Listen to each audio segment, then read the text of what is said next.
काय? रानडुक्कर आणि देव?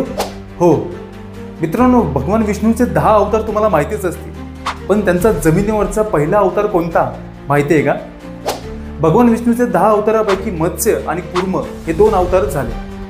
त्यांचं वास्तव्य हे पाण्यात होतं. भगवान विष्णूचा तिसरा अवतार म्हणजे भगवान वराह हा पहिला अवतार आहे की जो जमिनीवरचा अवतार म्हणून ओळखला जातो.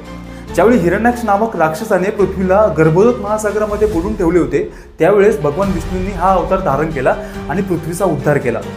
रानडुकराचा शिर आणि मानवी देह असं भगवान वराहाचं रूप होतं. हे रूप तुम्हाला पंचमुखी हनुमानाच्या अवतारात देखील बघायला मिळते. भगवान वराह यांनी पृथ्वीला त्यांच्या 2 दातांवर उचलून त्या महासागरामधून बाहेर काढले होते. हा प्रसंग तुम्हाला महाअवतार नरसिंहा या ॲनिमेटेड फिल्ममध्ये अतिशय सुंदर पद्धतीने मांडल्याचे बघायला मिळते.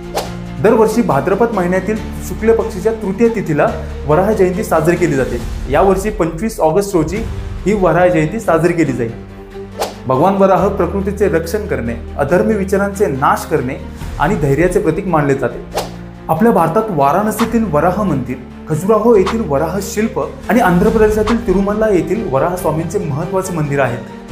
तर मित्रांनो, तुम्हाला भगवान वराहदेव यांच्याबद्दल काही गोष्टी माहीत असतील तर कमेंट बॉक्समध्ये नक्कीच कळवा आणि अशाच माहिती मिळवण्यासाठी आय लव्ह राहुरी पेजला आजच फॉलो करा.